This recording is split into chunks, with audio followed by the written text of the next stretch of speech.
It's easier to climb a mountain when you know what's waiting for you at the top, but I may be wrong. Hi, my name is Caroline May Woodson, and you are listening to I May Be Wrong, But. And today we were talking about the Stephen King quote, "If a fear cannot be articulated, it can't be conquered." And that's from Salem's Lot. And we're talking about Stephen King because this month we're going over quotes that have to do with fear and scary things and guilt because it's October. So, of course, we had to. And how could I not do an episode on Stephen King himself, who is one of the greatest writers of our time and one of the greatest writers of horror of our time and in general, I'd say. I don't know if that's a hot take. But the story that this made me think of is, so I've worked a myriad of jobs in my life, going through school and what have you. And during college, I was a musical theater teacher. And I was a musical theater teacher at this theater company that I was actually the first student to ever attend. Crazy enough, my mom found them when they founded themselves online and signed me up. And I was the lead in their first ever production of Schoolhouse Rock. And I later went on to be their Wendy and Peter Pan. And so I got to come back and be a camp counselor when they were doing Peter Pan again. And it was very fun. This is 2021. So it's the summer after COVID. Kids still have to wear masks sometimes. And it's the day of the performance, our first show, right? And everybody's having lunch outside. After lunch, we're going to go in. They're going to have 30 minutes to get in costume. Then all their parents will be there to watch the show. We were eating outside so that everybody could take their masks off, right? And so we're eating in the back of this theater company and it's time to go. So I'm like, hey guys, everybody, all right, throw out your trash. Let's go inside. Let's get ready, get into your costume. Let me know if you need any help. And the little girl who's playing Smee, Captain Hook's sidekick, she just stands by me. And I was like, hey, are you okay? And she's like, mm-hmm. And I was like, all right. And everybody else goes inside and she's still staying beside me. And I'm like, hey, are you okay? You want to go in with everybody? And she was like, I have to tell you something. I was like, oh my goodness. Because that could mean anything. That could mean that she ate peanut butter and she's allergic to peanuts and we need to go to the hospital right now. That could also mean she has a crush on a boy and she wants to tell me about it, right? Summer camp could mean anything. She was like, I don't know if I can say it. I really don't think I can tell you. And I was like, it's okay. You can tell me. I can help you with whatever it is. It's going to be super simple, easy. She was like, okay, I guess I can tell you. I threw out my Invisalign with my lunch. And now normally that wouldn't be that big of a problem. You'd open up the trash bag, all the trash is in and you go through it. But the problem is, since we were eating outside behind the theater company, all the kids were throwing their lunches into the dumpster. Directly into the dumpster. And so I'm like, oh my goodness, that is okay. Thank you so much for telling me. Why don't you go get in your costume and I'll figure it out. And so she went in and I got into the dumpster. I dumpster dove for the first time in my life. And luckily I knew what her sandwich bag had looked like because her and her sister always have these cute little ones. And I found the Invisalign and I got it out and she did a great job in the show. We had a wonderful day. But that makes me think of this quote because she almost couldn't tell me. And if she hadn't told me, her parents would have had to pay another $1,000 to get new Invisalign trays or whatever it costs. But she was able to tell me, so we were able to sort the problem. So that is that. Let's talk about Stephen King, why don't we? So I got some fun facts for you. First up, he nearly threw away his first draft of Carrie. He wrote it and he was so annoyed with it. He crumpled it up and put it in the trash can. But his wife, Tabitha, who's also a writer, she picked that right on up and she read it and she was like, hey, you might actually want to do something with this. And of course, I'm very glad she did. I saw Carrie for the first time when I lived in California. My roommate, she got all of us to go to a San Francisco Stephen King double viewing festival where they had actual film, like real deal film. And it was a double feature of Carrie and Stand By Me. And I'd never seen either of them. I loved both. Muriel had told me that I was going to cry in Stand By Me. And I got through the whole movie and I was like, I didn't cry. I'm so tough. And then there's the final scene where he's typing on his laptop about how the best friends you'll ever have are your childhood friends. And now you guys don't really even talk anymore. Last 60 seconds, Stephen King got me. I did cry. And I really thought I had made it through the whole movie. I was so proud of myself, but good writer, I'll tell you. Okay.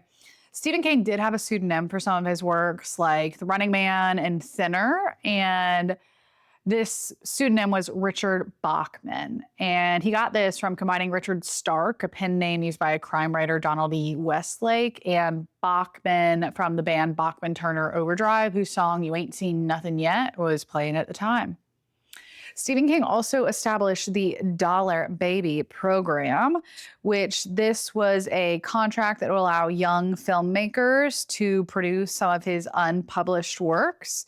And all they had to do was pay him a symbolic fee of $1.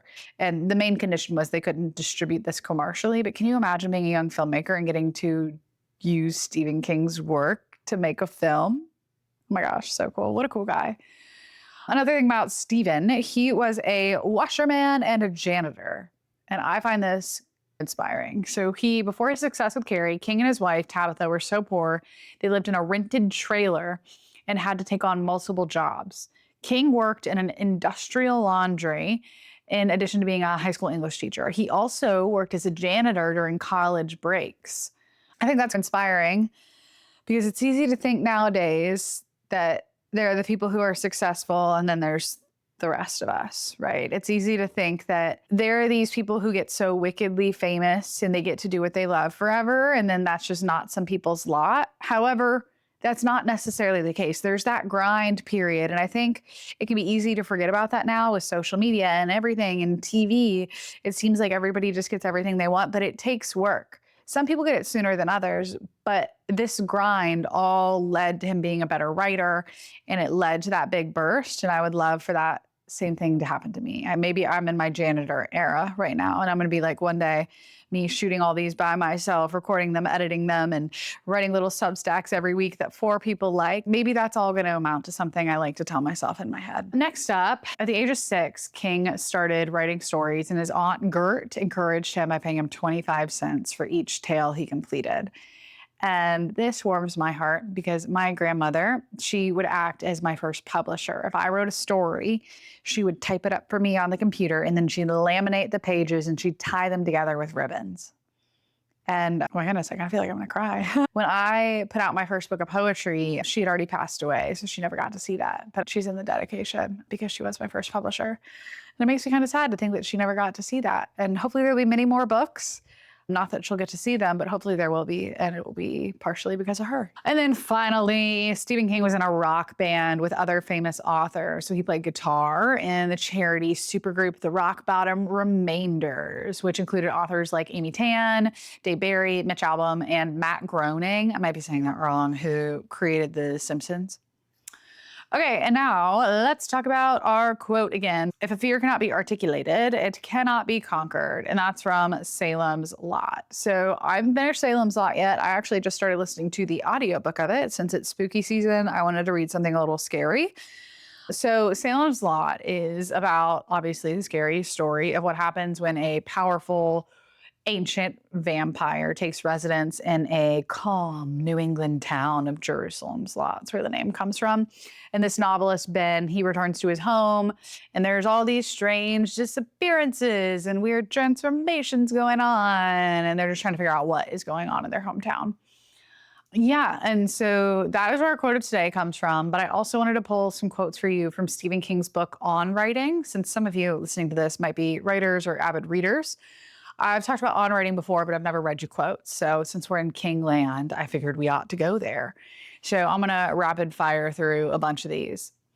If you want to be a writer, you must do 2 things above all others: read a lot and write a lot. There's no way around these 2 things that I'm aware of. No shortcut. Oh, I got to tell you something. He is right. So I saw this quote the other day that was like, I'm always talking about quotes. My friends will be talking about their problems, and I'm like, hey, this might help you. Here's a quote I saw. They say that I am good at giving life advice. And I was joking with my friend, this is a tangent before we get back to Stephen King. I'm like the really single friend right now, and a lot of my friends are engaged, dating, they're in love, wonderful. And I'm always the one who ends up giving relationship advice because I'm a talker, as you can tell. And I was talking to my friend the other night, and I was like, coaches don't play. Coaches don't play. Of course I'm single. That's why I give the best advice. Coaches don't play. Anyway, I saw this quote that was like, if you engage in your distractions more than your passions, what are you doing? And that is so true. I think it's easy to be like, oh, I should write that next chapter of my novel, but I could just watch TikTok and lay in my bed. And then once you start, you can't get up. And then all of a sudden you've been on your phone for an hour that you could have been writing or making dinner or doing something else. I think we're living in a world where it's easy to consume things, and consuming things takes a lot less time than creating. Creating takes a lot more time and energy, and it's this beautiful process. But consuming things, it's like eating potato chips. You just want more and more. And after a while, it's the saturation effect. They all taste the same, but you're just used to having chips in your mouth. Okay, next up, amateurs sit and wait for inspiration. The rest of us just get up and go to work. Yes, sir, Stephen King. My high school writing teacher, Miss Lehman, shout out, she would make us write every single day for a set amount of time. And we'd have to keep moving our pen. And I think, if I'm remembering this correctly, it started out shorter and it got longer as the class went on. And you just had to keep moving your pen. She was like, even if you're writing, I don't know, keep writing because you're going to come up with something. Because it is a practice. It's like lifting weights. It gets easier over time. And sometimes you're going to have inspiration. You're going to see the cutest couple on your walk and be like, I'm going to write a love story. And sometimes you're not. Sometimes you're going to be going through the toughest year of your life and it's just not going to be there. But you still got to do it if that's what you want to do. Okay, finally, what I want to read is write with the door closed, rewrite with the door open. And this is the idea that when you're writing your first draft, you just want to tell the story to yourself. And then when you write the second draft, you want to share the story with the world, which I think is a great way of viewing it. And it makes your rewrites active. You know what I mean? Okay, so that is Stephen King. And now let's talk about some other people and some other things that they say. Our first external source of the day, we're going to be talking about White Lotus. And now White Lotus is a TV show. It's written by Mike White, who I love because, fun fact about me, one of my all-time favorite movies, I don't know how we even talked about this yet, is School of Rock with the amazing Jack Black. I can remember my dad, they had friends over one night in my Greenbrier house, which is my first home I lived in. I got to sit in my parents' big old bed. They tucked me in and they put School of Rock on the TV. I was probably a little young to be seeing it, but let me tell you, I love that movie. And my dad took me because the real kids toured. And so I got to see them, the real like School of Rock kids, not like the actors from the movie, but who it was based off of. Pretty cool. Pretty cool. Anyway, Mike White is in School of Rock. He plays Ned Schneebly. And then Mike White wrote White Lotus. And White Lotus is this TV show. There's been 3 seasons so far. And it takes place at these bougie hotels and something crazy happens. Someone or people's die. And it's just these crazy rich people that are in these scenarios and these crazy workers who are working there and how the story unfolds. And we're going to be talking about season 3, which came out earlier this year. And the first quote I wanted to talk about is Lori's monologue. So in the latest season, one of the plots, this isn't a spoiler or anything, there are these 3 friends and they go on a trip and they're 3 girlfriends who were friends when they were young. And my mom, when this season started, said 3 girls should never go on a trip together. And that is in fact factual because when one girl goes to the bathroom, the other 2 are talking about her. One girl's always going to feel left out. They're going to make a vote on something and 2 of them want to go one place for dinner and the other girl's going to be upset. It's just a bad idea. Social dynamics with girls are crazy. And my mom called it out from the beginning. But basically the whole show, there's something weird going on. I guess this monologue could be a bit of a spoiler, but not really because you're not going to remember when you watch it. But this is basically the end of the season. One of the friends finally finds a way to articulate the weirdness that's been between them. And this is how it goes. It's funny because if I'm being honest, all week I've just been so sad. I just feel like my expectations were too high, or I just feel like as you get older, you have to justify your life and your choices. And when I'm with you guys, it's so transparent what my choices were and my mistakes. I have no belief system. I lost my belief there. And I tried love, but that was just a painful religion that made everything worse. And then even for me, just like being a mother, that didn't save me either. I think this is a great example of what Stephen King's talking about, of articulating the thing that's wrong. And I'm a big proponent of putting the weird out there, right? When something's weird in your friendship, in your romantic relationship, in your family, we need to put the weird on a platter and break it down.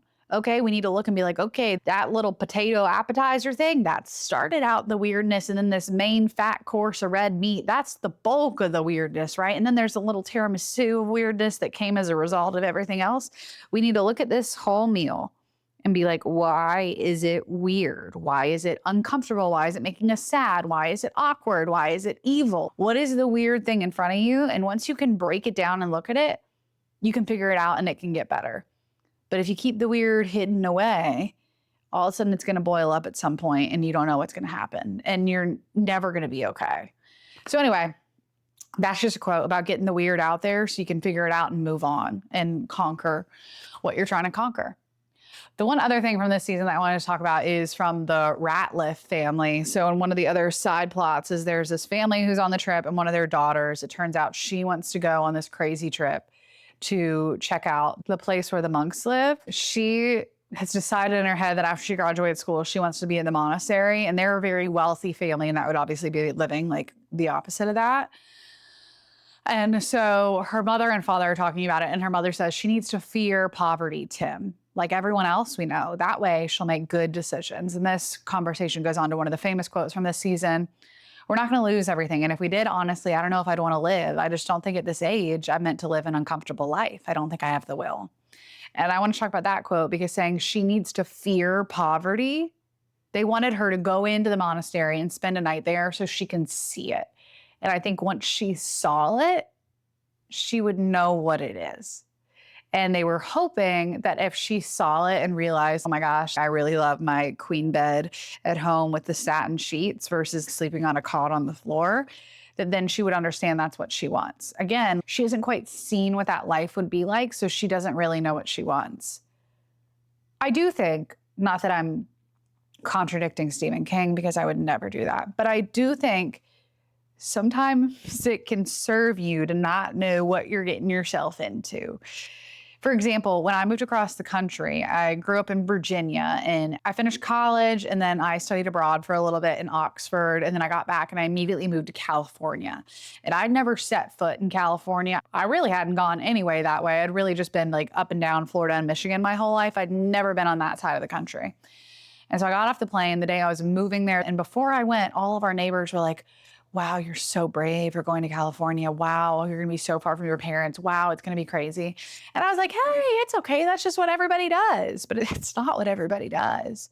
And I think for me in that instance, it's really good I wasn't scared because I don't know if I'd been as eager to go. And I'm so glad I did and I learned so much. But because I didn't know exactly how hard living away from your family was and that far away it was going to be, I wasn't scared of it. And I think that's because, again, I didn't know exactly what it was going to be like. Okay, now we're going to move on to our next external source. And I actually don't have a direct quote from you for this, but what I wanted to talk about is a TV show I'm watching right now. Actually, I finished it last night.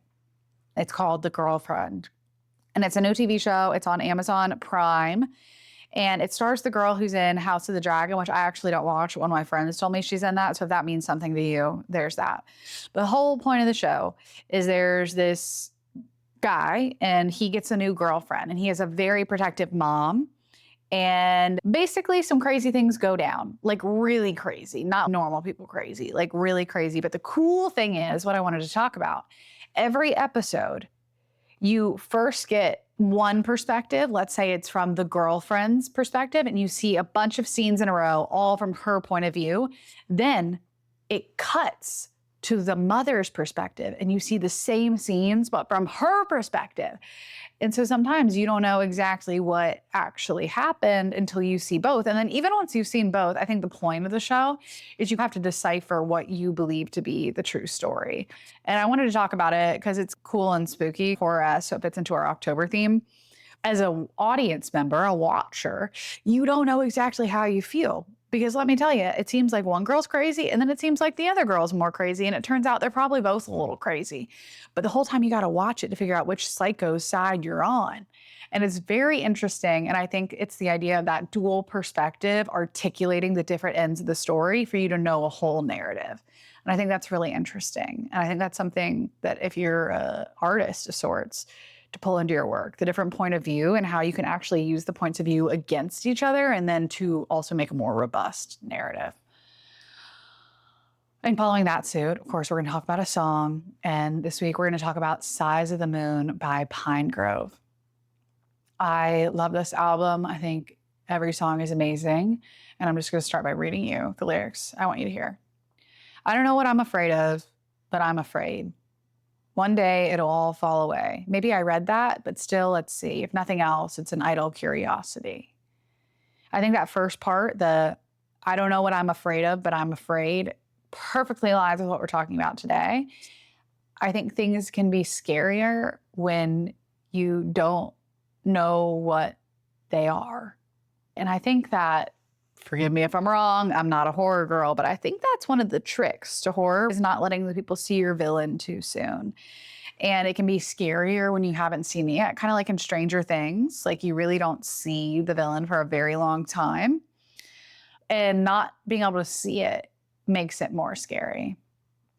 But I also think aligned with the point of view thing we were just talking about, this whole song is a one-sided conversation. So I've got some more quotes from the song for you. It goes, do you want to dance? Fine. But do you remember when in your living room, we made some room and moved ourselves around in it?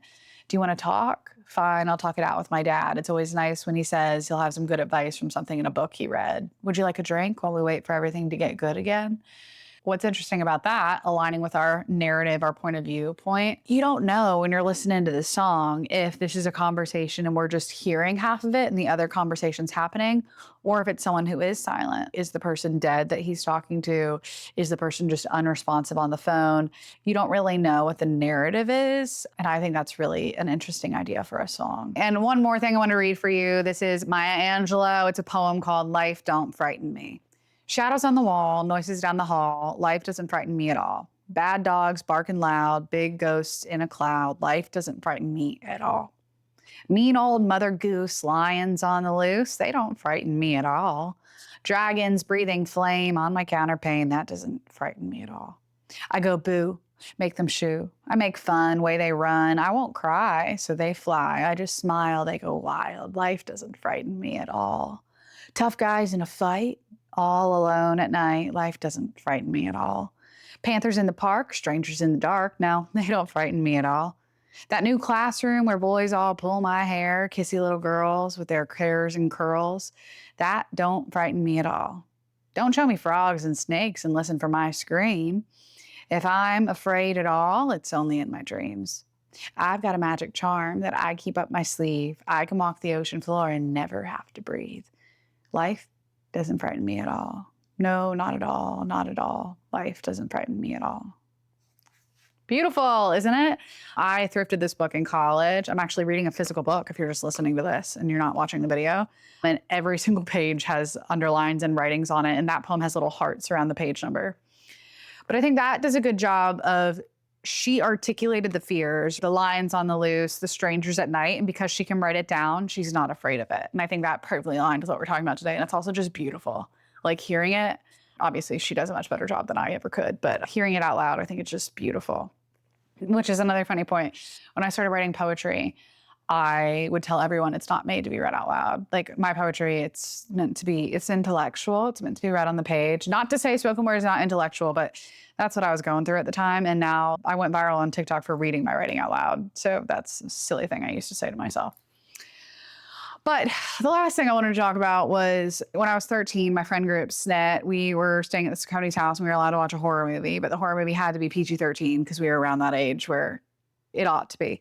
The parents were being very good and dutiful by saying that. And so there aren't very many cool horror movies and we were cool girls. So of course we wanted to watch a cool horror movie, but all the cool horror movies are rated R. So we ended up finding this random horror film and I'd probably like it now. It's more of an intellectual piece, but it's all shot from a kid's point of view. So all the cameras are low and it's like you're walking at a kid's height and there's scary music and like they're going to the closet and then nothing jumps out of the closet. And oh my gosh, he's going down to the basement, but then there's nothing in the basement. And you can't figure out what the scary thing is because it keeps building like the suspense in a normal horror movie where there's going to be something scary. And at the end of the film, it reveals that the scary thing was his parents' divorce all along. That was the monster in the house. And intellectually, it's a great idea. I remember watching it and we thought it was so lame, probably because it was like made to be for every audience. But I will say, because you didn't know what the thing was, I was more scared. Once I found out it was the divorce, it felt more tangible. And I think that's the thing. Like if you can't talk about something that's going on in your life or you don't even understand it, you're never going to be able to move past it. And sometimes I avoid things like my email inbox because I don't want to do it. I'm going to look at my phone right now and tell you I have 91 missed text messages right this second and 256 voicemails. And I keep my emails low. I only have 33 emails. That's actually low. Those are only from today that I haven't read because I logged off work at 5. But like to put off things that I don't want to do, but then they end up scaring you more because you haven't looked into them and figured it out and sorted it. So everything becomes easier when you actually take the time to look at it and figure out what in the world is going on. And then you can get over it and then you can get on with your life and then you can be who you want to be. But I may be wrong. My name's Caroline May Woodson. Thanks for listening. Bye.